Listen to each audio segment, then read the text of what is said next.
If you're listening on podcast, be sure to tune in to our YouTube channel on YouTube at Wild and Weird WV. Welcome to Wild and Weird Radio, a Wild and Weird West Virginia podcast.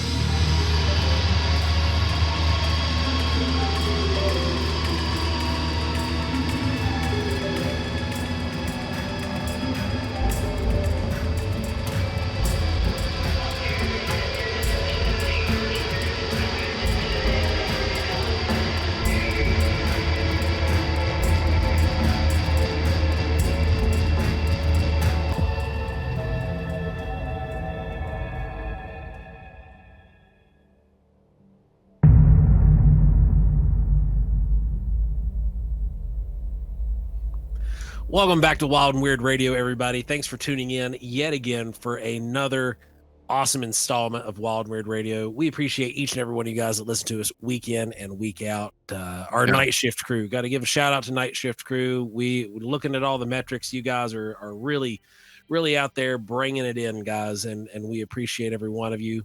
Remember, over 70,000 downloads on Audio Joe. Yeah. Remember, if you guys have not checked out the YouTube, head on over to the YouTube, check out the videos over there. There's also a weekly live every Thursday at 8 p.m. Those shows are an absolute blast, aren't they, guys? Oh, yeah, they're absolutely fun. I mean, everybody has a blast at those shows. They do. And the audience activity with that show is just off the charts. We have an absolute blast with everybody. That show is for you guys. And it's a free for all sometimes. But it's an absolute blast. You guys will love it. If you haven't joined in yet, go check it out over on YouTube every Thursday live and tell your friends. Yeah, it's an absolute blast. And I'm scrolling now at the bottom, the super chatters who make that show possible and this show possible. So the executive producers we have that make this show possible, we've got Adam Good, Teresa of Teresa's Haunted History, Dewey Edwards, Spooky Appalachia, Larry Hose, Guitar Chains Craig, Travis Orednick, Jeffrey Steele, Russ Bailey, Chris Coots, Ada Cox, Nancy White, Scott Holbrook, Bigfoot, Littlefoot, Tommy Swigger, Terry Summerfield. The list gets longer every week. Yep, that list gets longer every week, and that means that people are having fun and enjoying the show, and that's what it's all about, my friend. We had a really good little weekend there. I got to go up and participate in Mysticon at the Ravenswood Library. That was a lot of fun, meeting a lot of new people out there and presenting some of that data that we caught, which was that was very well received. Good. I was really bummed that I had to miss it. I was out teaching a DNR class, doing a trees, shrubs, and woody vines. It was so exciting, let me tell you. Yeah, that doesn't sound exciting at all. And so we had a really good time out there, and it was a lot of fun.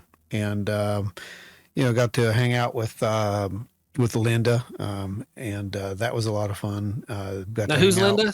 Let everybody know who Linda is. Oh, well, we're going to have Linda on the show, so they'll get to know who Linda is real soon. But one of the original... Well, he's talking about Linda Sigmund. She is one of the original witnesses of the Mothman in Point Pleasant back in the 60s, guys. Yeah. She's an awesome person. She's an incredible person, and she'll be on eventually. We're going to try to arrange that to happen at some point. And just to hear her story on her own terms, you know what I mean? Oh, yeah. And what she feels about the phenomenon, because what I like about Linda is she's kind of like we are, like she's still adjusting after all this time, still throwing pieces of data together and trying to figure out exactly what it was, Mothman, probably, I mean, whatever we call Mothman, sure, but definitely Mothman-like and a lot more. And she has a really good book out there right now too. And that's what I'd like to get her on to actually have her talking about. So I'm not going to ruin that for anyone. Yeah, absolutely. What else do we have up there? Oh, Dave was there. We had Ashley. Ashley was there. Ashley gave a nice little presentation on the Men in Black. It was really good. And we had Dave, he was out there giving a little presentation, kind of Q&A kind of thing. And that's Dave Tony. Spinks and Ashley Hilt, right? Yeah, that's right. And Tony Breeden, of course, was there, who I think he should get the award for the most entertaining presentation, just for his whole day really revolved around making sure everyone knew who Gray Barker was. That was his mission in life that day, and he had a blast doing it. But no, it was a really good little show. So anyway, I'm sure they'll do it all again next year, and we'll be probably involved in some way or form. So, yep, with any luck, I should be able to make it next year. Yeah.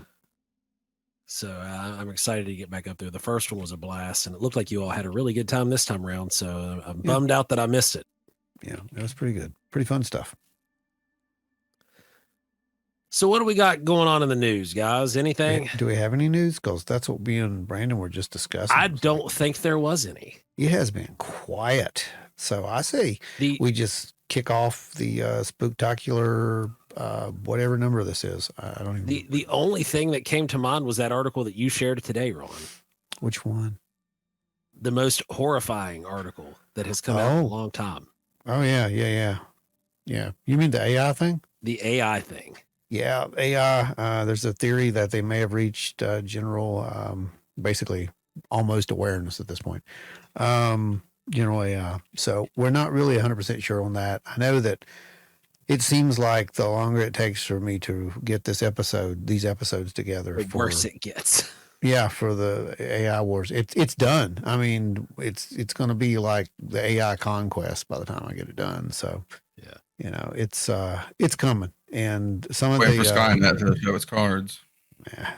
Yeah, it's there. If that's even close to being accurate, it's there. It's we're just on a waiting game, and it's on their terms. Basically, is what's coming down to. Well, I've always wondered if it's going to be like what was that movie from the 80s where like all the appliances came to life? Oh God, what was that? Oh, I know which one that was, and also Batteries it was Not the Included movie, wasn't it? Because also like the trucks and everything came to life too. Maximum Overdrive. There was another one. Batteries Not Included. There was all kinds of weird things. Batteries Not machines. Included was a trip. You guys remember those? Yep. Yeah. I kicked off. Like that. I kicked off my version of the spooky season last night and watched Mars Attacks. Oh, good movie. So, yeah, good. I watched the first horror movie that I've watched in years. I can't stand horror movies. I know it's weird. I don't like them. I'm just not interested in them. But I watched No One Will Help You. Oh, yeah? On Hulu. It's about aliens and the UFO phenomena and abduction. Oh, man. Does it just muddy the waters even more for us? I don't know. Oh, is that good? It was pretty good. Like it uses certain people's stories and kind of adds a horror effect to it. Like there's certain parts of the film when you're watching it, you're like, I know this encounter. I know this abduction story. Yeah. And then all of a sudden you see it twisted into like a horror movie. Yeah. You could totally take some of those and turn them into horror stories. I mean, look at what they did with, was it the Fourth Kind when they did that? Yes. This was 1,000 times better than the Fourth Kind though. The Fourth Kind was terrible. I remember Fire in the Sky too. I try to forget it actually. Speaking of, I'm gonna try to talk to Travis next month. Yeah, we're at CrypticCon. We're gonna get a little blurb for him to spill for you guys. See how that goes. But other than that, I agree with Ron. I do have a piece of news. Oh, okay. My new book comes out on October 24th. That's news. Well, congratulations! Yay! Thanks. And it's actually going to be published by a publisher this time. And what's the book called? It's called An Inspiration for Your Nightmares. And it's horror related. There you go, guys. Hey, Brandon writes horror, writing horror. How about that? It's just almost like for the guys who don't like horror. I don't. I really don't. Well, Ron, Brandon, what do you say we go ahead and get ready for this episode to kick off? Because by what I understand, it is going to be a proverbial barn burner. Well, I got to tell you, I've heard part of what you're going to hear tonight. That's why she's here. And, horror movies and stories and sci-fi are one thing. But when you hear some of this, yeah, you're going to probably want to sleep with the lights on. And I'm telling you, it's really weird stuff. We like the weird stuff. Um, and we're going to let Sure. you make up your own mind pretty much with that. So, Well, without by all further means, ado, go to ahead. kick off Spooktacular number 3, we bring to you the lovely Angie Breeden. Hi, guys. How you doing, Angie? Welcome aboard. Welcome Great. aboard. Thank you so much for having me on. Well, I've been I waiting had for to. this one ever since you put together the paranormal talk group over there in St. Albans. I've been waiting for this moment to happen where we actually have you on the show and get to talk about some of the stuff that you're into and yeah, so I'm excited. Yeah, the Paranormal Talk group, just, why don't you before we get started on the main thing, give yourself a little credit there. I mean, talk about this a little bit because it's really awesome. Yeah, so the paranormal discussion group actually started out of my old job when I was working for the city of St. Albans, and I was running the On Purpose project, which was to involve people with intellectual and developmental disabilities in civic life. And one of our participants, his interest was the paranormal. And we tried some other things and nothing really got off the ground, but we had this idea to start a paranormal discussion group. So we partnered with the St. Albans Historical Society and started the paranormal group. We meet once a month, the last Wednesday of the month, every month. And it has just grown and grown. And I actually retired from disability advocacy work, so I don't work for On Purpose anymore. But I went ahead and decided to stay in charge of the paranormal discussion group because it was my interest that I shared with him. So that's how we got started, and it's been just really successful. We've had so many interesting speakers, including you guys, and it's just been a wonderful community project. It really, in my opinion, helps bring the paranormal community together in a way where we can share our experiences and learn from each other. Yeah, and it's a lot of fun. It's very inclusive. Now, I'll tell you a little something. Up until, you guys invited me to come along there for that first time, um, I had not gone to any kind of paranormal group thing since I think it was Ghost Watch back when we had our own group.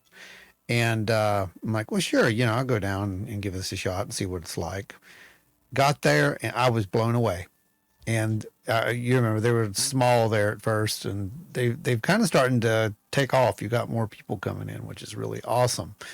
And I'm amazed with them. I think it's awesome to see so many people actually get together, have conversations, talk to each other, and explain things and share data. That's really phenomenal. I mean, you may not know this, but that's a really holy grail kind of situation, and that's why we support the project so much because it's perfect. That's what you're supposed to do. Thank you. Well, that makes me feel great. Is it okay that he's here? Oh yeah.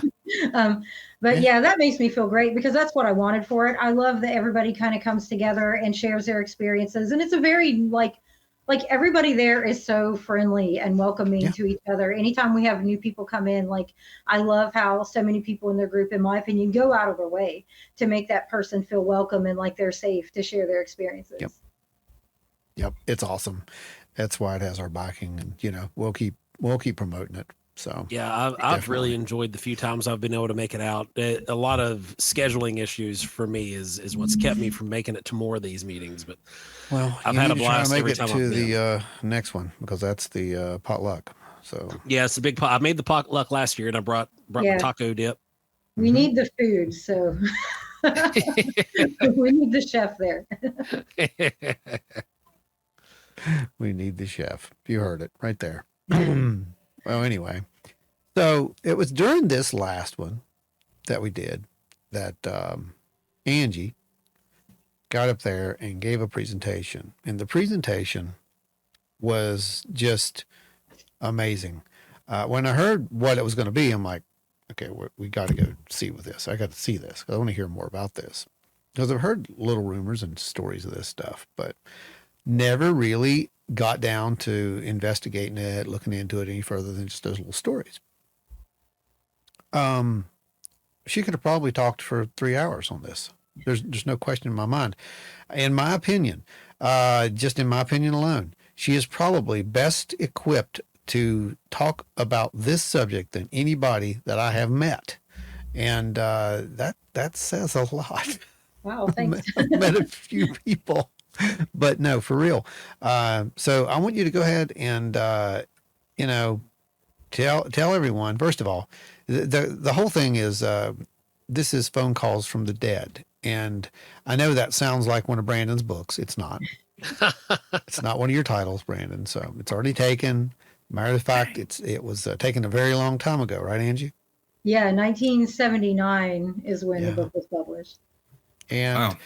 the book itself is apparently a holy grail as well. We'll talk about that in a little bit. But let's go over this phenomena because, again, it sounds like someone's making this up, but there's just too many of these cases for it to be made up. Yeah, there's a lot of data out there. Unfortunately, not a lot of people have been collecting it that I know of. I'll tell you about some of the people that are. But anyway, yes, the topic is phone calls from the dead, which this is a topic that it's really interesting to me because of a personal experience that I'll share here in a minute, but also this has been going on for a long time. Pretty much as long as we've had telephones, there have been these mysterious, anomalous phone calls that appear to be from someone who has passed away. So, my interest in this topic began back in the early 2000s. I was on the internet surfing a paranormal message board, and one of the topics was phone calls from the dead. And I read through all the thread, and something that was discussed in there was the book Phone Calls from the Dead by D. Scott Rogo and Raymond Bayless, which is now out of print, but back then was a lot easier to get than it is now. Anyway, so I first heard about this book and heard about the topic through that message board, but I didn't get particularly obsessed with it or anything at that time.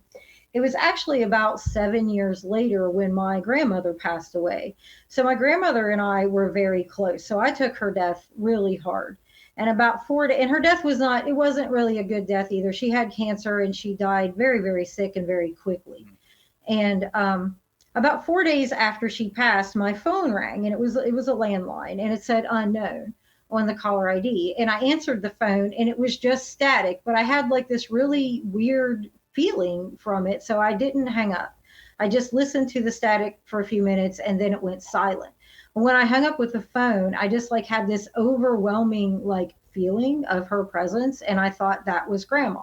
Now I had not thought about the phone calls from the dead for, like I said, probably about 7 years at that point. But after that call happened to me, I went down the rabbit hole about phone calls from the dead, and I've been interested in it and reading about it and learning about it ever since. So, like I said, this book, Phone Calls from the Dead, is probably one of the most comprehensive resources that are out there about this topic. There are a few more that I'll discuss in a moment, but this book, the authors D. Scott Rogo and Raymond Bayless, actually, they were already paranormal researchers, and they at the time were researching EVPs or electronic voice phenomena. And someone came to them with a story about a phone call from the dead that they had got. And they admit that they were kind of dismissive about it at first, but they kept, like, as they continued studying EVPs, they kept having more people come to them with these stories about phone calls from the dead. So they decided to research this topic and make an entire book about it, which they did over a 2-year period. They have 50 case studies in this book, where they did a really good job of investigating the cases as best they could. When they were able to, they interviewed any witnesses. When possible, they like checked with the phone company to see if there were records of the phone calls, and most of the time there were not. So anyway, this book is probably the best source out there. Unfortunately, it's out of print, and there are a few on Amazon, but they're like $600. So it's kind of hard to get your hands on it. Anyway, so in this book, I have a couple of notes, so I make sure I can make sure I don't miss anything from that book. So what they did with these studies is they analyzed them and they sorted the calls into different types. So they came up with 4 basic types. The first type was a simple call. This is the most common call. This is where the caller would say a few words and would not answer any questions, and it's frequently accompanied by static. The second type was a prolonged call, and these were calls that would be like a normal conversation with someone. They would last up to like 30 minutes or so. And in this case, the person who received the call did not know that the person that they were talking to was dead, and they did not find that information out until after they were off the phone with the person. So I think it's interesting in these two types of calls that the simple calls, the caller pretty much always knows, or the recipient pretty much always knows that the caller is dead, whereas in the prolonged calls, they pretty much never know that the caller was dead. So it's interesting to me to ask the question, does knowing that the caller is dead affect the ability of them to speak to you on the phone, or how long the call can be? So they have calls divided into a couple more types, and these don't always involve the caller being dead. Type 3 calls were what they refer to as answers calls. This is where a living person makes a phone call to somebody that they don't know is dead, and the dead person answers the phone. And they often had a normal conversation, like what would fall into the prolonged calls category.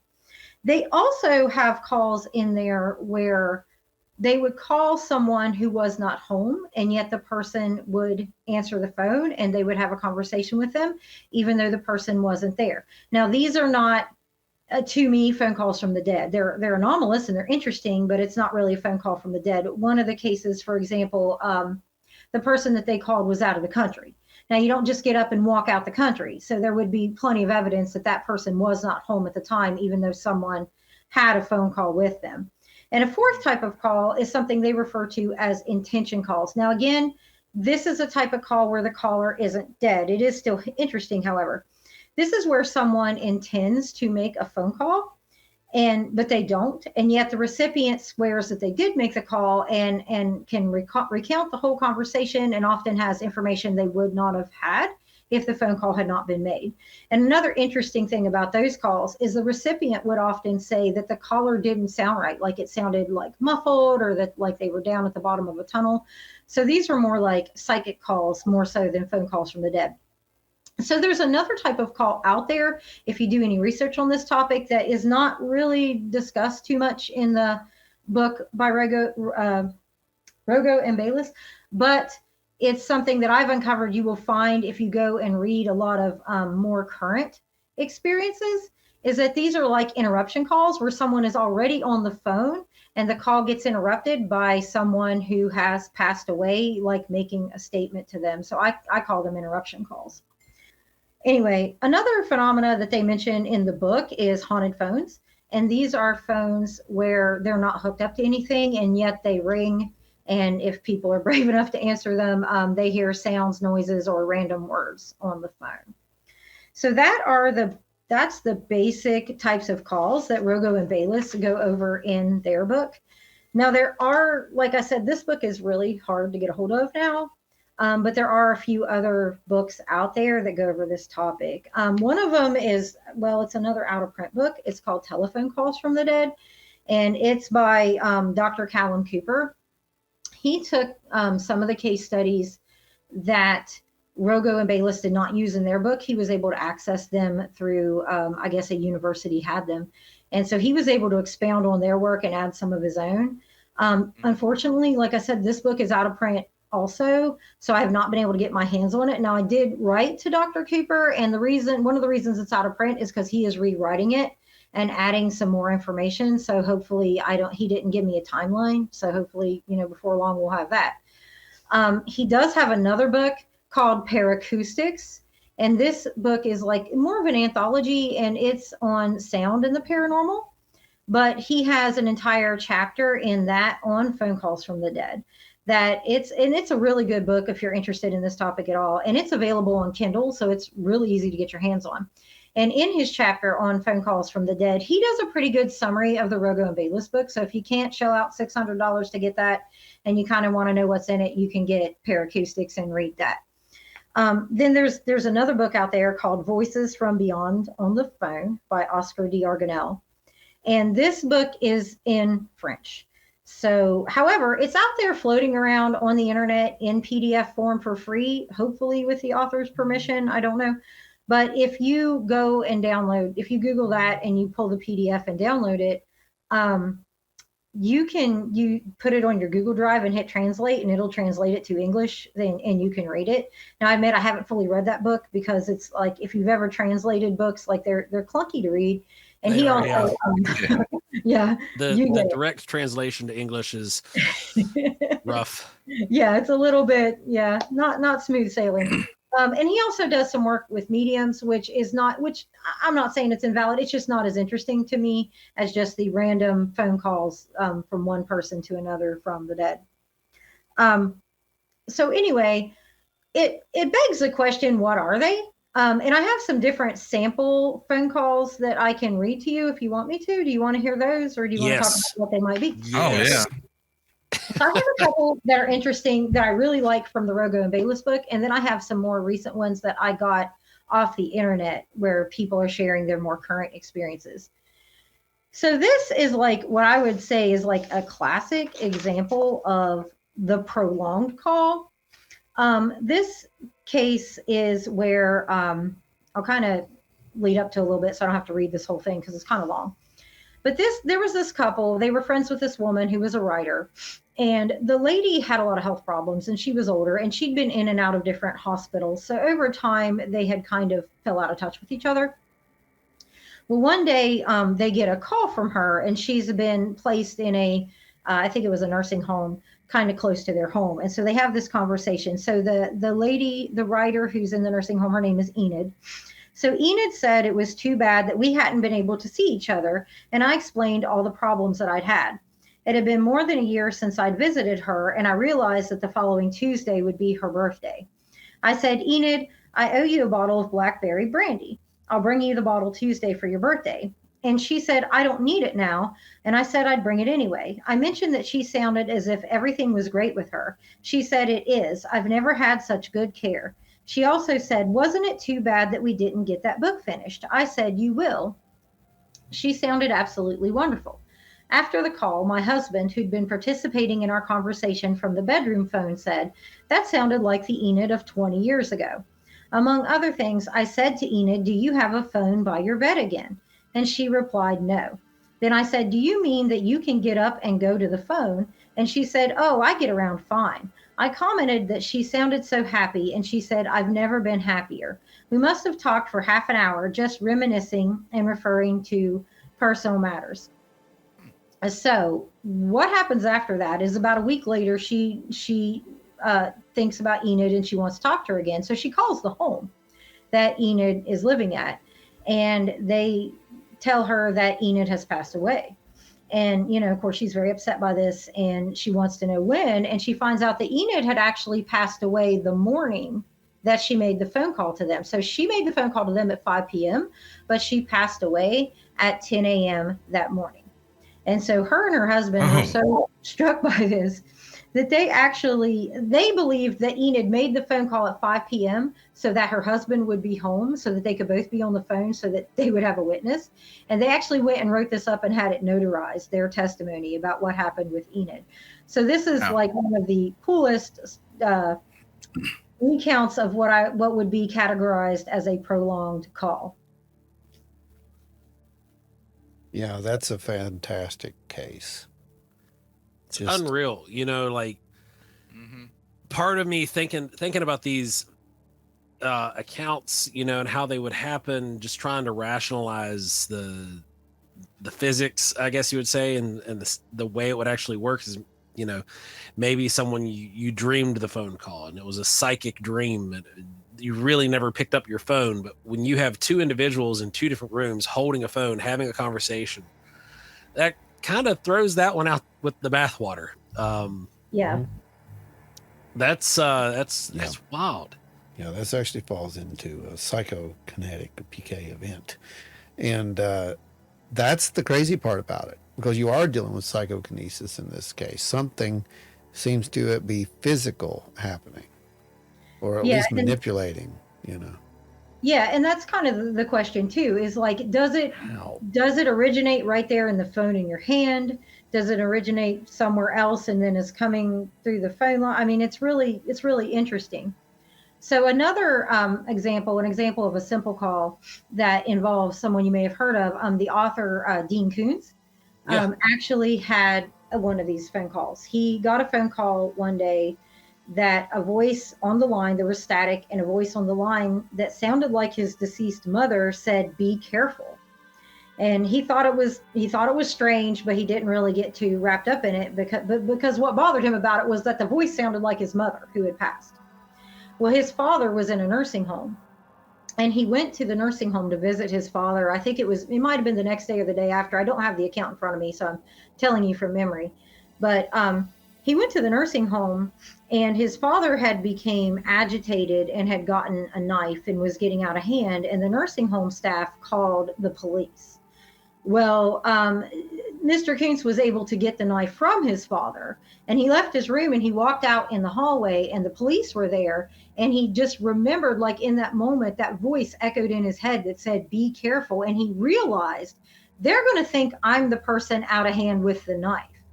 And so he like immediately dropped the knife and put his hands up so that the police wouldn't think he was the Swiss person cheese who was the out of guy. hand. Yeah. Mm-hmm. Yeah, but that would be an example of a simple call because that's all he got, that one sentence, but it really had a big impact because I don't know what would have happened if he hadn't got it. And that's a cognitive event. Yes. So I also have some, and these are ones that I got from the internet, and so these are more recent because that's something like everything in Rogo and Bayless's book is going to involve landlines from back in the day when Ma Bell was in charge and everything. So we don't have any accounts in that book that have to do with I mean, now we have cell phones, so we have cell phone calls from the dead, we have texts from the dead, we have emails from the dead. All these things have happened since then, but nobody's written a book on it yet. But the good thing about that, Angie, is those were analog systems. Yeah. And analog systems are a little harder to, for this to happen on, right? So that's actually a really valuable data. I mean, and it's really interesting to me, like back in the day, so we had a phone before that got cross lines all the time. Yep. But I never thought it sounded like anybody I knew or anybody that had passed. So I feel like it's and there are some stories out there that I've read where like the person has a distinct accent or they call somebody by a pet nickname and they hear that on these anomalous calls. And it's like that wouldn't, be somebody else cutting in on your line. Mm-hmm. Anyway, I have a couple more that I'll read to you. Good. So this one, and this is from the internet. The person's screen name was John the Reader. So he says, after my grandpa passed away, his phone was given to me since it wasn't paid off yet. Well, one day so this would be a cell phone. So I was sitting in my room playing Skyrim when my grandma's phone went off. I assumed it was work related until she said, "I love you too, but why did you call me?" I told her I didn't call her and that my phone had been sitting in the living room, so I couldn't have. She replied that she got a phone call from my phone number and that the voice on the other end said, "I love you," before hanging up. So that's all I have. And I think it would be interesting to contact these people and find out, well, what did she say the voice sounded like? Did it sound like you? Did it sound like your grandfather? Was there static? Like these are all questions these are all questions that Rogo and Bayless were able to interview their people and get answered that I think would be really interesting to interview some of these people and find out what happened. Okay, so here's another one. Voodoo Frog says, I got a call one night about 35 years ago on a landline phone. The call was static noise and I could barely hear the voice. The voice kept fading and the only thing I remember was everything is going to be all right. I hung up the phone and the next morning I got a call telling me that my grandma had died. I put the two together because I thought the voice sounded like my grandmother. So was she comforting that person in advance? I don't know. So this one from Melman Z. My mother passed away in April 2018. I had just been to see her for Christmas too. I live overseas now. Anyway, back in my home last October in 2018, I had come home from work, taken a shower, and was chilling out on my bed talking to my wife on the phone as she was on her way home. Suddenly, there was a lot of static on the call, which almost never happens. and I heard my mother's voice call my name with her distinct Irish accent. There was more static, and then the call returned to my wife. My entire body went into a hot flush, and I was shaking. I have absolutely no doubt that it was my mother's voice. So that's one of those interruption calls. Okay, and the last one I have is from Mandy217. She writes, my mom had died in December of 2014, and in the spring of 2015, I got a text message from her. I was with my friend in the car, and it popped up Mom on my phone. It was one of those inspirational messages in the form of a meme. I'm glad my friend was there to witness that. We had disconnected her phone a few weeks after she passed. I tried to call the number back, but it was not in service. It was very strange. I had the text on my phone for years until I got a new phone and it was lost. What do you think? What do you think? I'm asking you guys, what do you think? This is why this blew me away. It's just like we're talking about instrumental transcommunication. Yeah, these are things that shouldn't be able to happen, but it's this to a degree, it's like the same way that EVPs are collected. It's exactly the same. This is, in my opinion, far more intentional than an EVP. You're not in an EVP, you're sitting in a dark room or whatever, asking questions. Mm-hmm. This, you're sitting there talking and something is breaking through on purpose. Yeah, this is instrumental transcommunication. This is ITC. And it's not ITC that we're conducting. It's ITC from their end. Yeah. So, that's the crazy thing about this. That's what it kind of seems like to me, though. With cell phones, too, it wouldn't be that hard. All they would have to do is just hop on the right sound wave that goes to your phone. It's a lot easier, right? With carrier waves, the old analog systems, literally, those were physical wires. Mm-hmm. Now we're dealing with carrier waves for everything. Yep. Cell phones operate on their own bandwidth. Walkie-talkies operate on their own bandwidth. And now this is similar to yours. Some of these stories, Angie. I'm not sure if you've heard any of the stories that came from 9/11 about the firemen and the policemen and their radios. I've heard some. And the calls that they would receive from people who were confirmed already deceased. And they would get radio calls for a number, You have to look up that now. Yeah, for sure. Yeah, they would read off their call sign. And they'd say, hey, we're just checking in on everybody. Or, hey, all's clear. And they're already deceased. These are bodies that had already been found and confirmed. And they're calling into on the radio channel. And the officers who are active, they get like a phone and they know who it is because they're using their call sign. Mm-hmm. All clear. And there's similar things. A good friend of ours who's now deceased as well. He was a truck driver. His name was Bubba. And he would tell stories occasionally about how, he'd be on the CB. And he'd be hearing people telling stories about, call handle or signals coming across people's CB radios. And they're signals of people who had passed 10, 15 years ago. Wow. And it's using their call signs and having conversations with people and then being gone. Mm-hmm. Now, mind you, that would be easier to fake. Yeah. You got a friend who was this guy and you're using their handle. And you sit and talk to people and you imitate their voice or whatever. But the ones from 9/11, those were all, nobody knew who had passed. Nobody knew they knew that there were X bodies found, but then the fact that they were getting call signs using their unit number, their identification, and saying all clear or giving some kind of last remark before they're gone. Yeah, nobody would have had time to make a prank out of that. Right. Right. Or hopefully the intention to. No. Yeah. Yeah, that's. Go ahead. Oh, go ahead. You're good. Oh, I was just gonna say, yeah, that is the question. Sometimes it could be somebody playing a really mean prank. I mean, we could fraud, and nowadays, people can spoof numbers. I mean, all that is possible. Some of the things that they talk about in the book, other possible causes that are not paranormal would be misinterpreting, I think of those as mom calls. Like you have calls where somebody calls and their child is deceased and they're like, Mom, I'm coming home or whatever, and they hung up. I mean, a lot of people are called mom. I mean, some of these could be wrong numbers. They could be mistakes. You also have, cross lines used to be a thing back in the day. I mean, I don't think it happens so much anymore, but I know back, especially when you had like your cordless phones back in like the early 2000s and stuff, that could happen, and static was a thing. So all that's a thing.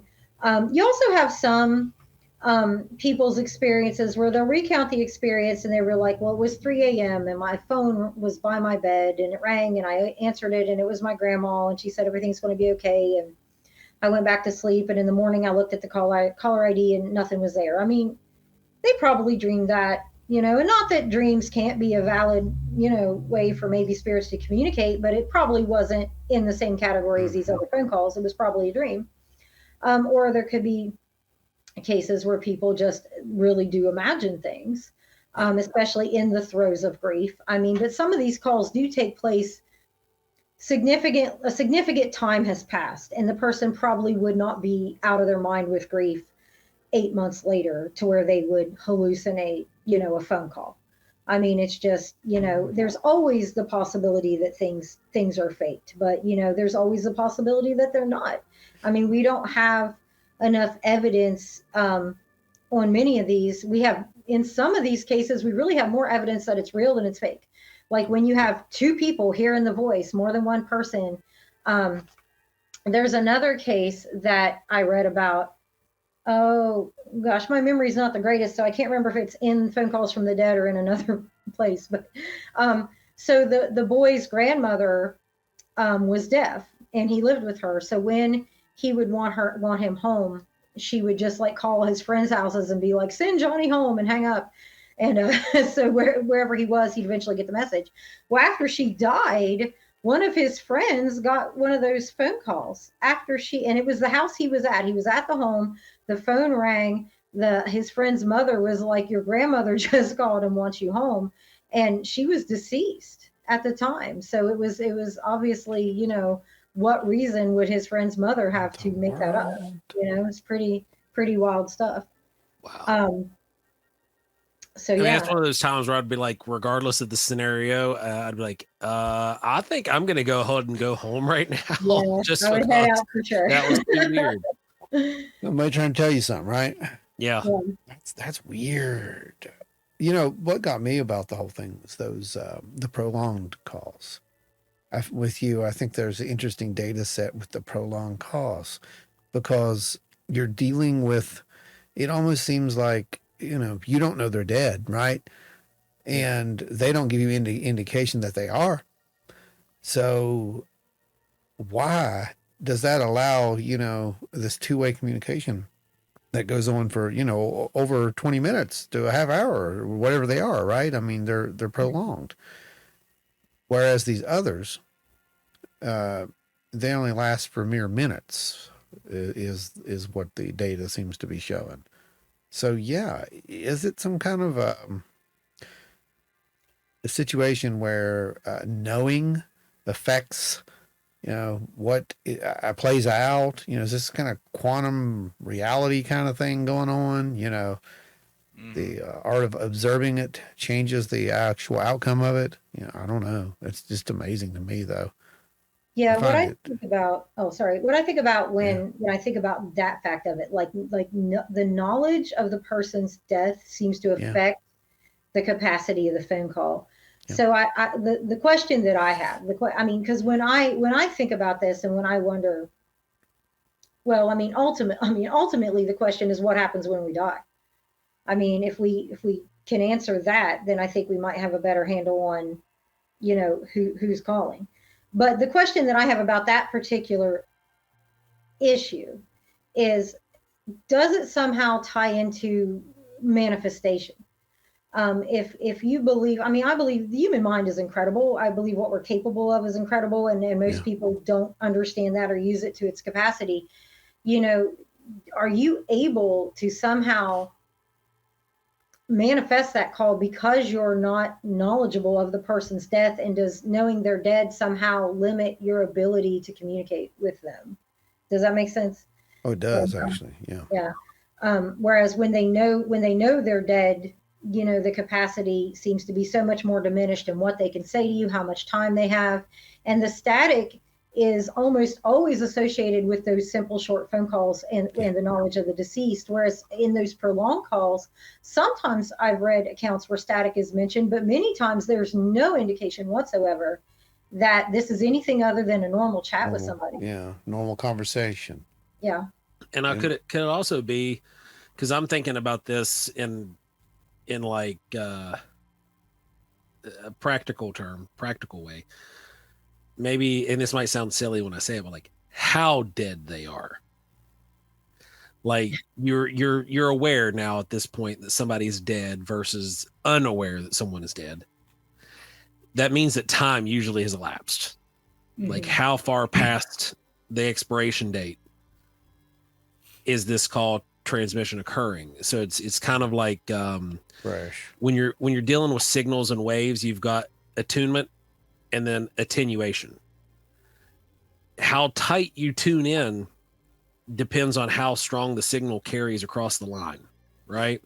But if there's any issues across that line, or depending on how far that line is stretched, you have signal attenuation, where you drop off. You get these drop offs. You get static. You can signal degradation is what you're thinking about as you. Yeah, no, it's called attenuation. Well, it's when you move from point A to the far field, right? That's what you're getting at. Right. Like, so your attenuation, like if you're running a cable, for example, your cable's over 100 feet, and that's what your signal strength is rated for, is like 100, 125 feet, but you're now running your cable 145 feet, you're going to have a loss of transmission.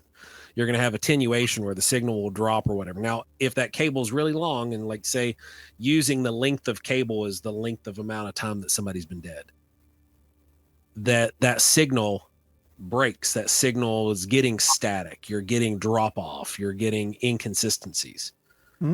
You know, would that be how likely of a scenario do you think that would be? Plausible, especially if we consider that we're dealing with the energy sources, and almost everyone at this point thinks that that's exactly what we are. We're just energy, right. You know, regardless of what body we're in, we're some form of energy. And if that's the case, then, you know, that energy is moving on. And that energy also encompasses everything that we were while it is in that form, right? So there is the possibility that energy, soul, call it what you want, that energy itself, as it gets farther and farther from source, you know, the source of, I guess when I'm saying the source, I'm talking about the source of whatever the phone is, you know, whatever it's, you know, the medium. Whether it's EVP, like traditional recording, or across the phone line. Yeah, because we have to think how many times we've heard this ourselves. We've had these EVPs where it's just this. There's a certain tone to an EVP, that is a telltale sign that it's probably real, versus someone sitting there going, "Hello." You know, they don't sound like that. That's not what an EVP typically sounds like. There's almost this. I don't even know how to explain it. There's a filter it's sounding to that voice. There's almost like a filtery feel to those voices. There's sometimes even like a reverb sound. Yeah, I was gonna say, it's almost like it's been ran through a processor. That's what it sounds like, but it isn't. It's what it is, and there can be static. You know, I know when we were doing those EVP sessions up at the deep end, when we did the Spirit Box session with the IT RVP or the RT EVP, we had the thing set up where we could listen to it as it was doing its thing. And it did seem like whatever it was, we would hear the same words.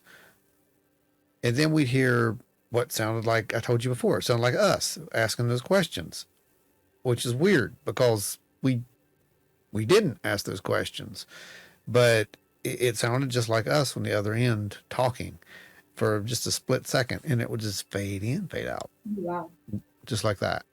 And that's kind of like what we're describing here. It's almost like, you know, from point A to, you know, point B, the farther it gets, it may be harder and harder to hold that frequency. And I do think it has to do with frequency. Yeah, I mean, that is the short version of exactly what I meant there. Is like the length of time measured, that wavelength gets stretched out further and further and further. Very well could be. So it might not necessarily be the awareness that they're dead as much as it could be the physical. Yeah. Yeah. So like, what's your hypothesis around how this could possibly work, Angie? Because I know you've been into the paranormal for forever. Well, I mean, obviously, if you're dead, that sound is not coming from your physical voice box anymore. Mhm. So it's coming. I mean, I believe it's energy. I mean, I 100% believe it's energy, and whether it's being manifested by the living person who is somehow drawing that energy back to them, or if it's being put forth by the deceased person who is reaching out for whatever reason, I don't know. I tend to feel like maybe it's a little bit of both sometimes. Just to kind of springboard off of what you were just talking about, I mean, like in the case of Enid, Enid was freshly gone in that account that I read to you earlier, where she called from the nursing home. I mean, it had only been a few hours, but enough hours to where she was definitely not making that phone call from the nursing home phone. And they were her plain as day. Yeah. Whereas, like in other cases, where they know they're dead, it's usually been at least a day or two. So things have changed. I mean, I feel like sometimes it could also be that, the person's spirit is just so not ready to go that they have that need to reach back out, maybe more so than someone drawing it to them. Although, I mean, like I said, it could be both. I really am not sure. Like I said, the big question is what happens when we die. I mean, that's the only way we're ever really going to know who's calling. I personally do not believe any of these calls are some kind of demon or evil spirit, like trying to be a trickster. Um, I don't think that's the case, because most of the time the people get some kind of comfort from it. Um, I think that, like, there's a case that I talked about when I did my talk at the paranormal group, but we haven't discussed here. The case, do you remember, some of you guys may remember the Chatsworth crash, the train crash where the man's phone called his family like 35 times. So I'll tell it just in case, the listeners don't know. It was September 12th, 2008. A commuter train carrying 225 riders collided at a combined speed of 83 miles per hour with a freight train ran by a crew of 3. It came to be known as the Chatsworth crash. 135 people were injured and 25 died. So sadly, the crash was caused because the conductor of the train was messing around on his phone and wasn't paying attention, I guess, to the switch. Oh, man. Anyway, so one of the people that died in this crash was 49-year-old Charles Peck. He was a customer service agent for Delta Airlines at Salt Lake City Airport, and he was on his way to Los Angeles for a job interview because his plan had been to move back to Los Angeles and marry his fiancée. So anyway, his fiance's name was Andrea Katz. She was actually on her way to the train station to meet him when she heard about the crash. She ends up getting with his family to wait. And while they were waiting to try to find out what happened to him, they started getting phone calls from his phone. And every time they would answer the phone, there would be no sound. They would try to call back and it would go straight to voicemail. And I think 35 calls were made over a course of like 12 hours. And they found his body, and he could not have made the calls. What I heard is that he was decapitated upon impact, and he was not. There's no way that he was able to make those phone calls. And what also is out there in the media is that the phone was never found. So what made those calls, I don't know. Or how those calls got made, I don't know. But it's really sad in a way, because it gave his family hope the entire time. They thought that he was making calls that they were going to end up finding him alive, and that was not the case. When I think about Charles Peck, if you think about his spirit and the intentions when he was on this train, he was going back for a job interview, so that this was the start of his new life.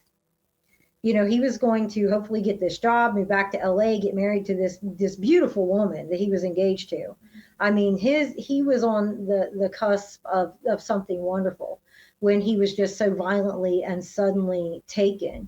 So if you think about someone's spirit maybe not being able to have peace in that moment and trying somehow to reach out to say at least a final goodbye or I love you to his family. I mean, it makes me almost want to cry when I think about it. I mean, it's just devastating. So in some of these cases, I wonder if the person just was not ready to let go. And so makes that one last effort to reach out either to comfort or be comforted by Could the be. people that they cared about.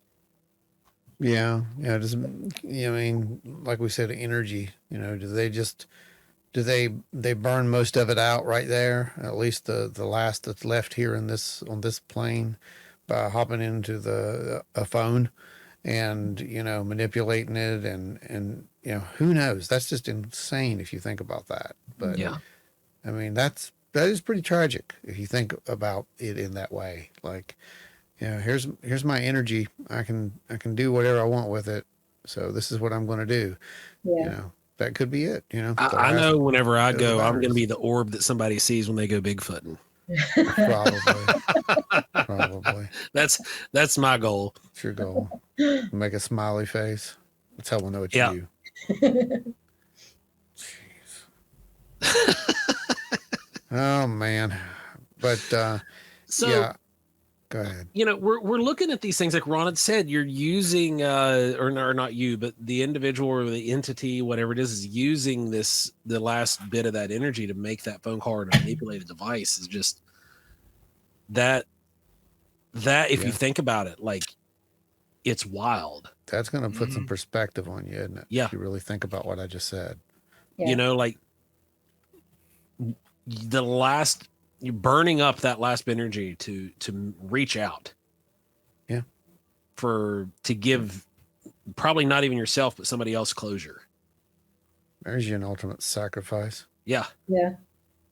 Well, I mean, really, and again, maybe that's just multidimensional. Maybe you don't Yeah, right, burn right, it right. all up, right? But the you that's you, so to speak, almost like the whole Doctor Who thing. The you that's you, that's it for it. But your Yeah. your eternal energy moves on, and whatever happens to it is up to theology Mhm. and whatever. But what I'm saying is the you that's you, the memory, the all that, poof, in the phone call. That's a quite a thought. Yeah.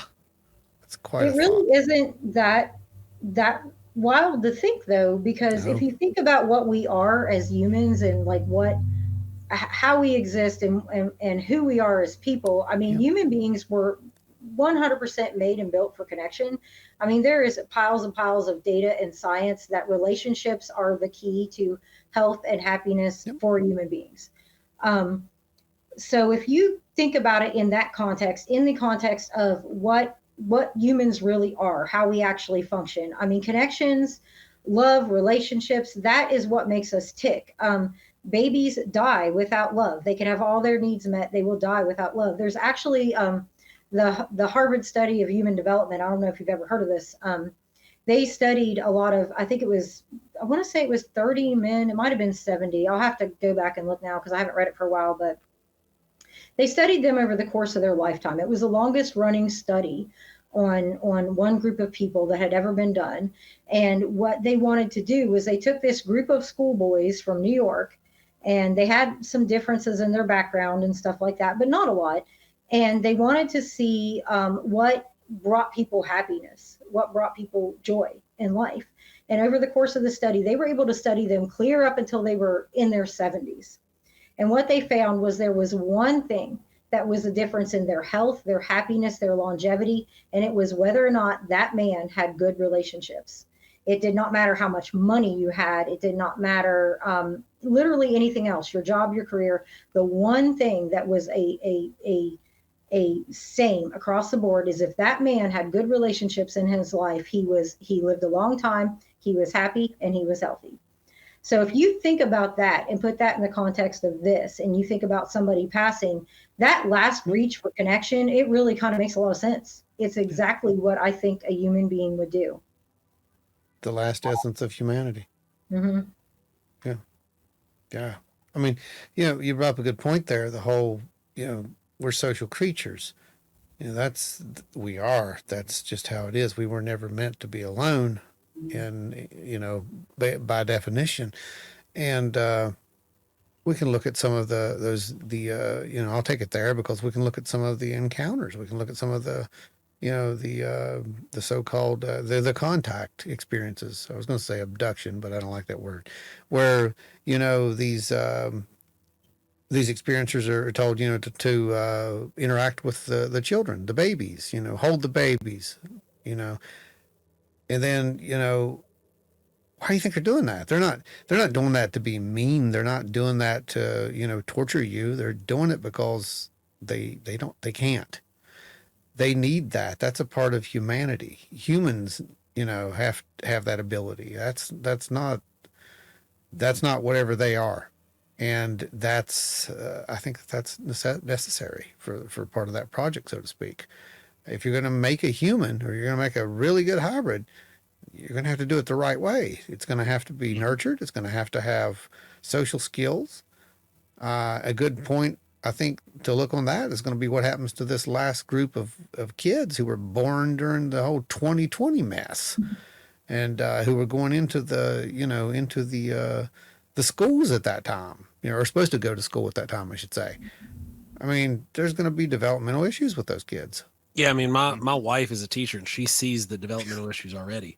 Yeah, but she teaches 6th grade, and so you're talking about years. kids that they had the social engagement, they had everything they needed. Then all of a sudden it was stripped and gone for 2.5 years. Right. And then brought back. There is a lot of social and like behavioral stuff that's just not right. So imagine a chunk of development that they should have gotten didn't get. Yeah.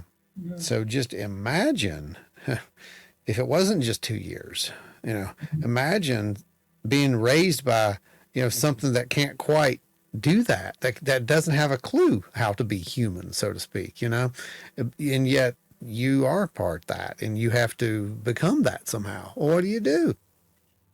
Think about it. I mean, it makes logical sense to me if we're dealing with something physical anyway. But back to the whole phone calls thing. I'm just amazed at how many cases of these there are. You had mentioned there were texts now. And again, this falls right into line with a lot of what some of the research is these days, like what we do out there in the field, with the EVPs, ITCs, spirit box communications, the whole gamut of all these different means for these beings to communicate, so to speak. The only difference is, like I said, with these, we're not the one who's, making the phone call, so to speak. Yeah, I think that's what's most interesting to me is that that the deceased are the ones initiating this contact. Yeah. It's not us out there trying to reach them. Now, there are people who've tried to make phones to call the dead back. Yes. There's been, to my knowledge, no real success with it. Something that I talked about at the paranormal group is the soul phone. That's kind of an interesting thing I've been following for a couple of years, but it seems to have, I don't 304-939 void. What's that? I said the phone number is 304-939 void, VOID. Yeah, it seems to have lost its momentum. So I don't know if anything's ever came to that. I know pretty much every time I've read about somebody making one of those phones, they have mediums involved. Not that that's right or wrong. It's just, I don't know. Didn't Alexander Graham Bell try to make one? Because he was a big spiritualist, wasn't he? Yeah, the psychophone, right? Was that what it was called? Yeah, I think that's what he was calling it. Yeah. And I think maybe Edison also was interested. Yeah, Edison supposedly had a patent for one, but I don't think it was ever confirmed. Edison talked a big game. Yeah. So he had to stay. Edison also liked to steal other people's ideas. He had to stay ahead of his protege, so his apprentice. Oh, something interesting I found out recently. Edison is the reason why we say hello when we answer a phone call. That's why I don't say hello. He pressured Alexander Graham Bell into saying hello when he answered. You know what they used to say before that when they would greet each other? What? They would say ahoy. Ahoy. I'm going back to ahoy. I think let's bring that back. I want to start answering. Ahoy. Imagine getting that phone call from the dead. Ahoy. Ahoy. Arr. We'll be I'm talking on it, like I already pirates from say now pirate life on. for me all the time, and I Arr. wear a Jolly Roger all the time. I might as Yeah, well so, answer the phone. Doing? Ahoy! Ahoy, It matey. could be. word hello. Y'all were speaking of COVID. I swear that killed my kids' social skills. Like there for a while, like you would call them and they would just pick up the phone and they wouldn't say anything, and I'd be like, "Are you Yeah. there?" Like I don't know. Like the pandemic really did our kids in. Yeah. It did some stuff. Yeah, you I call knew that. Ron, he answers the phone like this. Go ahead. I do. I do.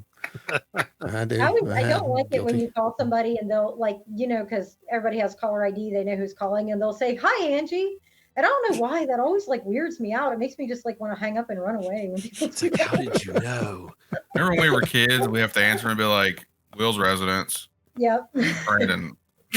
But you also had to call and like talk to somebody's mom. Like you couldn't Yeah, just oh call God. your Yeah. friend. Like nobody had their own phone. Yeah, that's right. Back Yeah, in yeah. the day. Forgot about that. That's how come we learned how to be a little social back then. See? Yeah, Yeah, we did. you had to have Yeah. manners.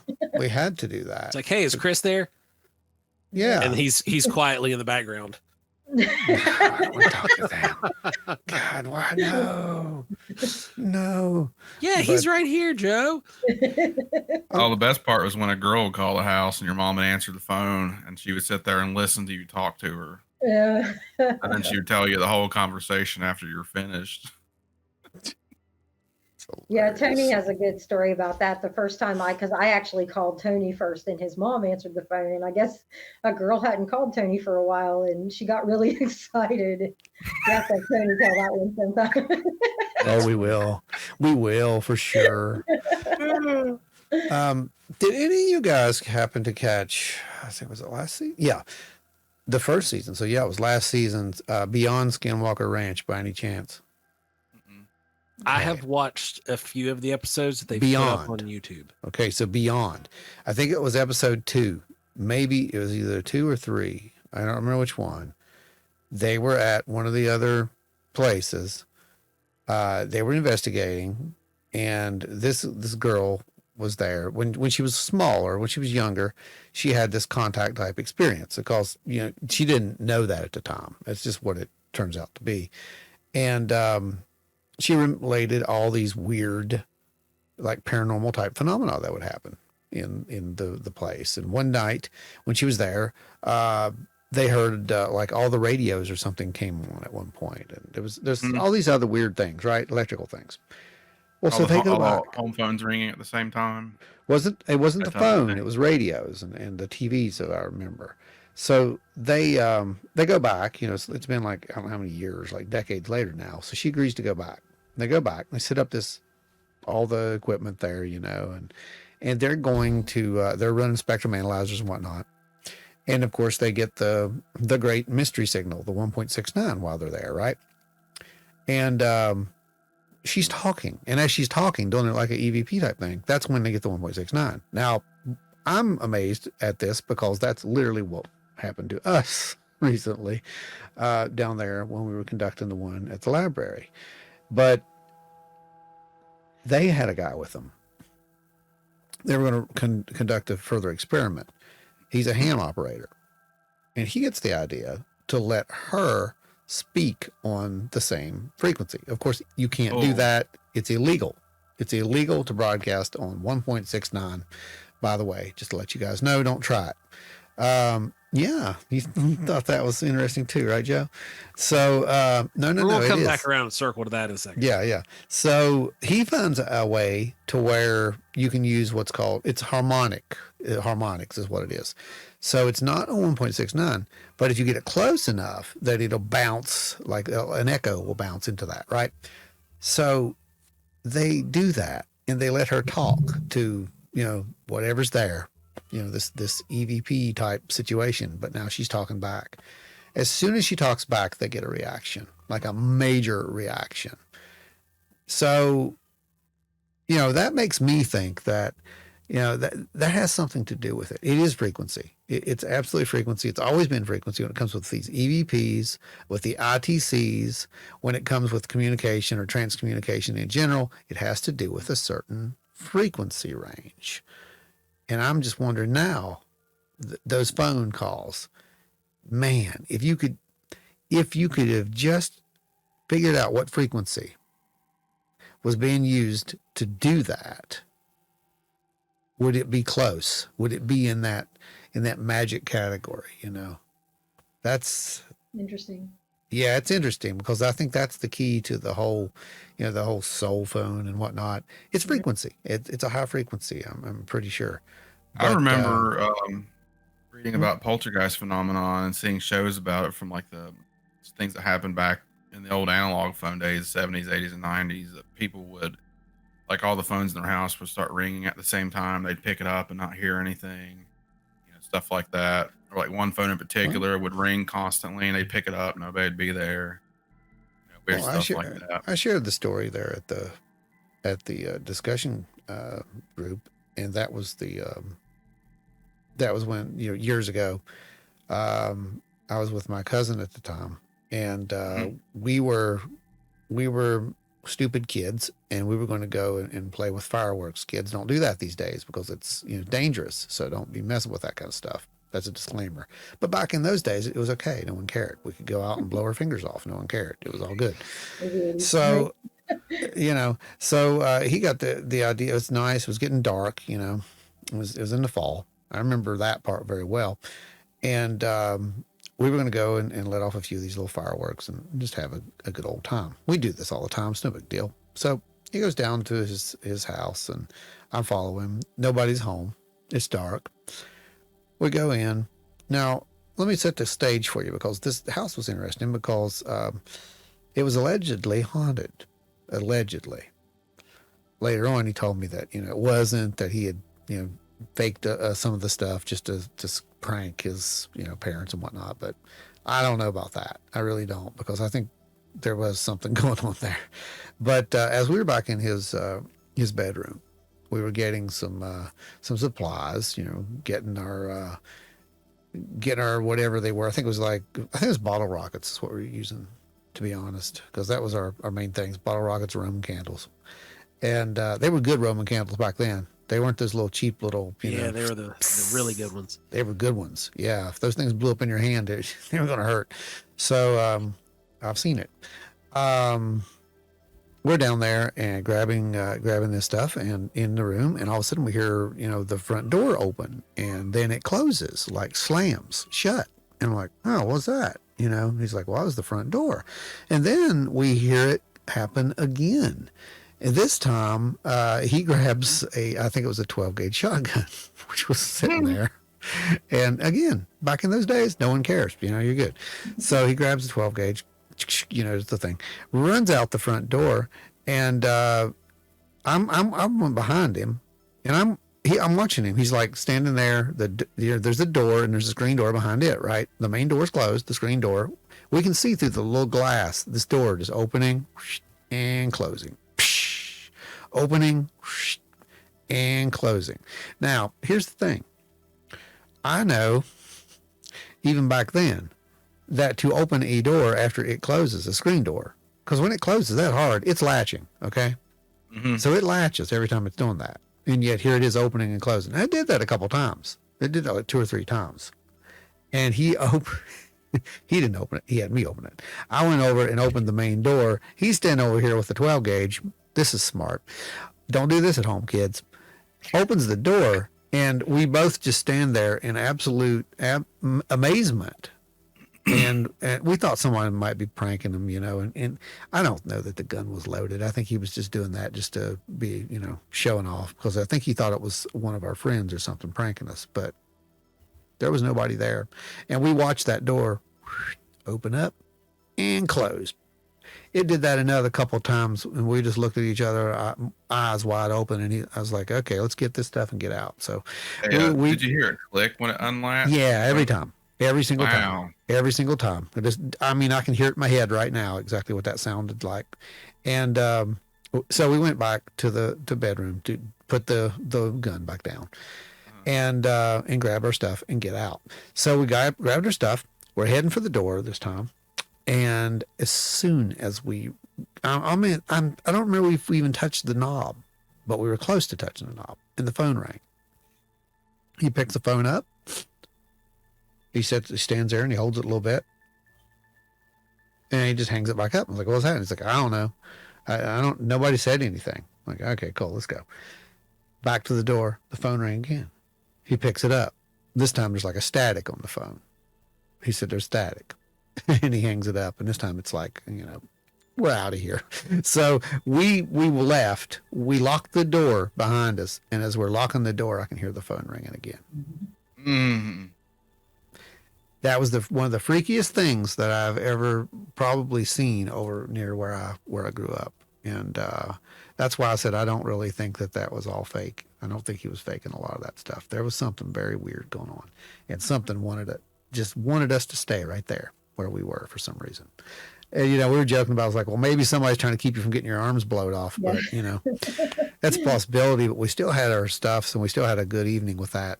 And we never had any more issues like that. But I thought that was, that's the closest thing I've ever come to a phone call type situation with something paranormal. Mm. It was weird. It was very weird. That is a wild one, man. I wish you guys would have just went back in and answered the phone. It's weird. It was weird. It was weird. Well, I mean, I don't know. We lost him probably about a decade ago at this point. So I don't know if he ever figured it out or not, but I still waited for the message because he always said if he did, he'd find a way to communicate, and I never got the message yet. So, who knows? He also, could have had ADD. I don't know. He just got sidetracked. Maybe he reincarnated faster. I don't know. Maybe somebody will come up to me one day and, some kid and he'll say, hey, you want to go grab some M80s? And I'll be like, okay, that'll do it. That'll be my confirmation right there. Earlier I remembered an old Twilight Zone episode that had a phone call from the dead story. I don't remember that old one. Disabled lady kept getting these phone calls, and at first it sounded like somebody breathing, and then they started saying her name. So she called the phone company, demanded them to go look, figure out what was wrong. And it turned out a storm had blown down the phone lines, and the phone line had fallen onto someone's grave. And she went to go investigate. She had her caretaker drive her out there, and turned out it was the grave of her ex-fiance who had died in a car wreck when she was like 30. I don't remember that. She actually started talking to them every night when they would call. Used to watch all those, man. That was, They're still good to this day. Oh my gosh, yeah. Every single one of those is good. I didn't like horror, but I love sci-fi and I love Twilight Zone. And some could argue that there's some pretty horrific things on. Twilight Zone was pretty scary, man. Yeah, especially when you were young and watching it. Cerebrally scary. It wasn't just like, the way it made you think. Oh yeah. Some of those were just amazing. I always said that one episode, I think the scariest episode was the one with that evil little kid, that little redhead kid, wishing everybody away to the cornfield. Yeah. Oh, that's a mind melting one right there. It turns everybody into like Jack in the Boxes and stuff. Yeah. That's what. To circle back to that frequency thing. Circle. I looked it up real quick and I found out it's reserved. Well, it's reserved frequency. I mean, that's not just reserved. Do you know who owns it? First, government. The government. The government owns it. Yeah. But do you know what it's reserved for? It's reserved from space to Earth communication. It says Earth exploration satellite passive. Yeah. Also radio astronomy. Yeah. And then space reservation. It shouldn't be used. That's why it's so significant when we find this in the field. Yeah. You shouldn't be getting that signal. You should not be getting that in the middle of nowhere. No. Especially. And you shouldn't be getting it during EVP sessions. And we did get that occurring down there at that library for a 5-minute streak. It went 1.69 to 1.7 or something like that for 5 minutes. And we had it at the workshop. Yep. So it is occurring. And my theory is this. We're not the only ones that's using that frequency. That's my theory. Now, what that means, dudes, I don't know. I can't tell you guys what that means. Yeah. Because, we were also, during the last presentation I just did, which was a correlation between paranormal phenomena and, encounters with non-human intelligence. One could argue that what we're dealing with here, these phone calls, would fall under non-human intelligence because it is not human at this point. So again, yeah, it gets very tricky. It gets very wibbly wobbly, doesn't it? I mean, it kind of gets into that category to where it's like, well, wait a minute, what are we even talking about here? It's like I said in that article, they don't talk about ghosts. I'm like, well, ghost is a very subjective term.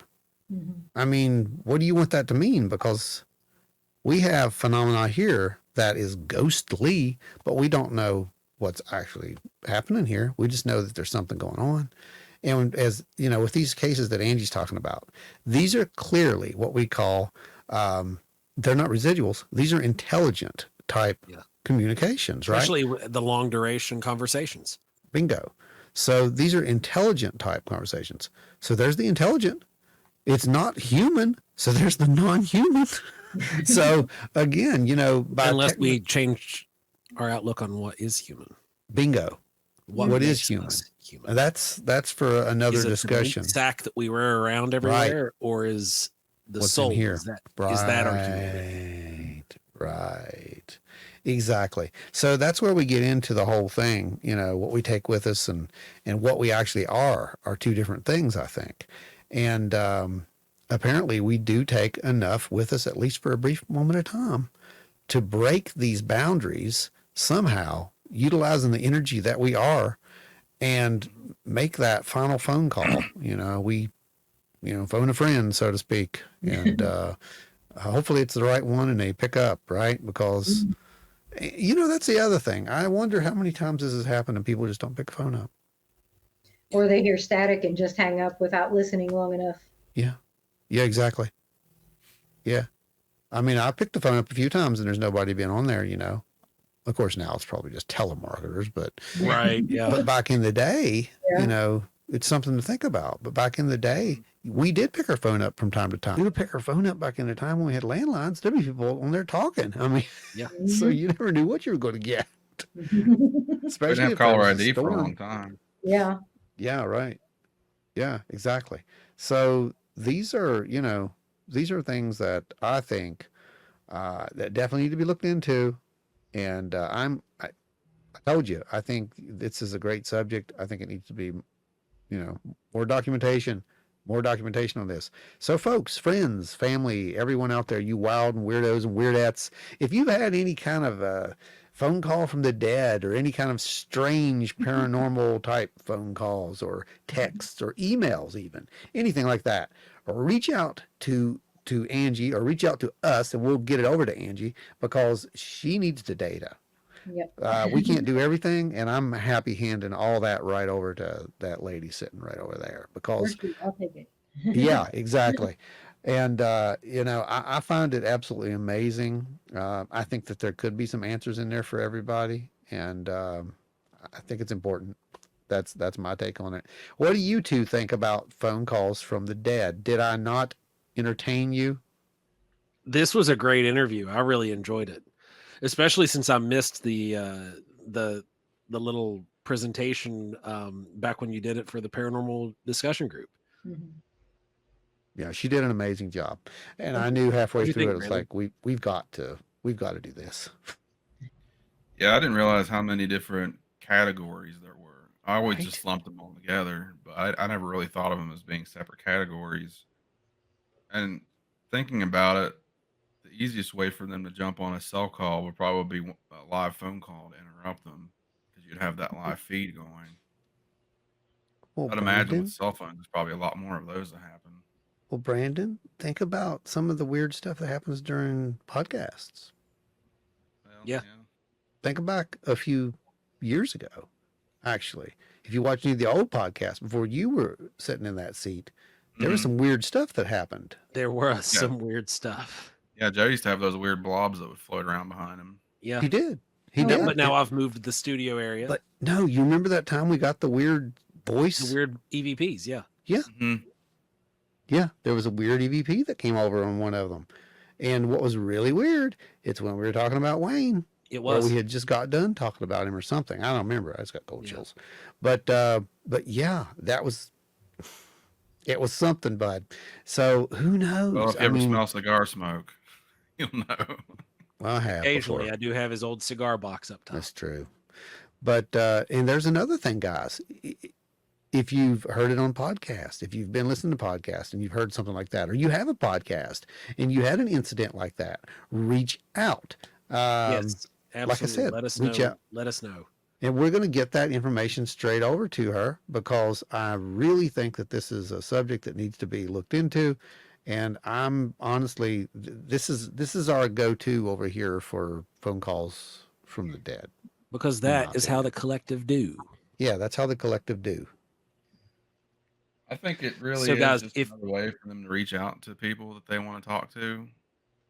I don't think it's any different than like hearing drawers shut or doors open. I think that's just another thing that they can do to reach out to Probably. people. Probably, bud. I mean, Um, energy's energy. It's how you spend it, I think. It's what I'm kind yeah, of we had a lot of out of deaths it. in my family within like a year and a half, 2 years. And I remember my grandma told me that she got a phone call from, I think it was my Uncle Terry after he had passed away. She got a phone call and she heard his voice say something, but I can't remember what she told me now. I'll have to ask her. But See? she said she also saw his body projected on the wall next to her bed. Oh, wow. It woke her up one night and she saw him like his projection on the wall. He wasn't 3D, it was like his spirit on the wall. And she said after my papa passed away that she could hear him rummaging around in his room, like checking his sock drawer and moving stuff around. She could hear him cough like he would before he left because he had black lungs, so he was coughing all the time. She can hear him cough and clear his throat all the time in the house.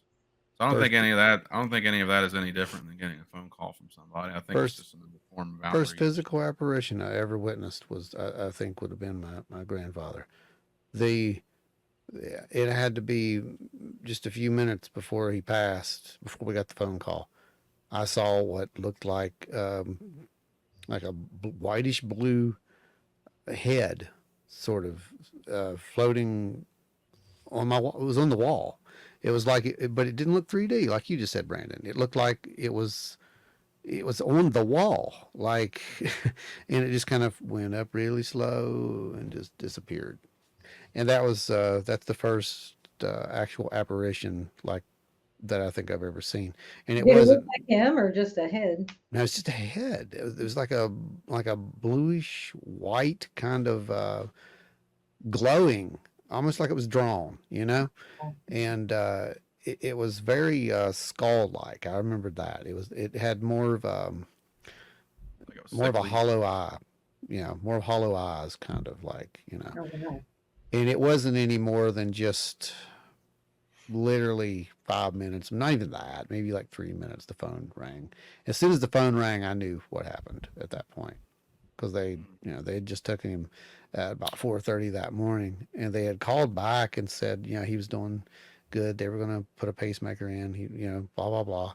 Everything sounded good, and then I woke up and I saw that, and then I knew, and yeah, that's what it was. It was just that fast. My So sister, it she happens. has medium abilities, and she didn't know that for a long time. She thought she just had like weird dreams and stuff. And after my dad's adopted dad passed away, we never had a good relationship with him. We hadn't seen him since I was like 11 years old. He passed away when I was 23. So it'd been a long time since either of us had seen him. And she said that one night she was woken up and saw an image above her bed of his head, and his hands showed up. He opened his hands, and a dove flew out of his hands. And Mm. she said he looked happy and at peace. And she tried talking to him, asking what that meant, but he just disappeared. I think the images are manipulations in our heads, honestly, from that energy. Seemed But I believe that energy's there. I do believe that energy's there. She said she was tormented by a Native American man in that house, and he followed her to another house that she lived in St. Albans. Um, is over there by Cold River Road, and she said that an Indian man would torment her and would yell at her in some language she couldn't understand, and he looked very angry and very upset, but she never figured out exactly what was wrong with him. He was probably trying to tell her something like Yeah, logical. she wasn't wasn't making getting the bread Yeah. right. Yeah, it's not fry bread. you gotta do You make- this. You make fry bread. But Angie, thanks for hanging out with us. This has been a great show. Absolutely. Great interview. You're coming back Thursday for some spooky stories, right? Yes, Ooh. I cannot which wait. is I have technically some in scary rewind stories for you guys. time. Yes, that's in rewind time. So for you people who are time travelers, go No. watch last night's episode, right? Yeah. Yes, Last go night's watch episode. last night's live episode Yes. recording if you missed it. Link in Or- the bottom. You got to hear some more detailed stuff tonight from Angie. Again, thanks for joining us. It's been a great interview. I've had a blast with this one. And Yeah, getting to thank hear you this. so much for having me. It was so much fun. Thank you. Well, for we're being definitely here. going to have you back in the future as well, especially if we can get any of these new reports your way, or to come on and just share some other stuff, because I know that you're interested in more than just dead people phone calls. Yes, absolutely. And before you go, Angie, would you plug the potluck really quick? Yeah, so the St. Albans Paranormal Discussion Group is going to we have our last meeting in October. We take a break for November and December because It's of the very holidays. depressing. Yeah, sorry. So in October, we have our paranormal potluck / Halloween party. That's Wednesday, October 26th at 6 p.m. at the St. Albans Historical Society. There's going to be, food, if y'all bring some, costumes, contest, games. I've got prizes for these games. It should be a lot of fun. And Denise is even giving us our own special history and mystery tour after the party. So I want, especially all my local paranormal people, please come out. It's going to be such a good time. So again, everybody, thank you for joining us again, Angie Breeden. It has been a blast. If you're interested in attending one of these meetings, like she said, it's the last Wednesday of every month except for November and December. And you can catch those in St. Albans, West Virginia. And it is the Paranormal Discussion Group. It's a blast. You'll have a great time, whether you're driving in from out of state to catch it, because it's worth it. I highly recommend it, guys. If you have had a phone call that you can't explain from the dead or otherwise, you can send it over to wildandweirdwv@gmail.com, or go to wildandweirdwv.com and click report of sightings, and then fill out the questionnaire and submit your phone call that way. If you would like to support the show and keep it free for eons to come, you can jump over on the live and you can just, throw super stickers at us all day long, or you can go buy some merch and have it sent directly to your house by going to wildandweirdwv.com, clicking on the store tab, and go buy a t-shirt. So guys, seriously, go check out the YouTube, tell your friends, go check out all the rest of these events that you're going to be able to catch us at, like CryptidCon or Thunder of the Mountains or the St. Albans Paranormal Discussion Group. And remember, if you get a strange phone call, they might be dead. Answer it. You never know what's going to happen. Could be the last time you get to talk to them. Stay wild and weird, everybody. That's just absolutely depressing.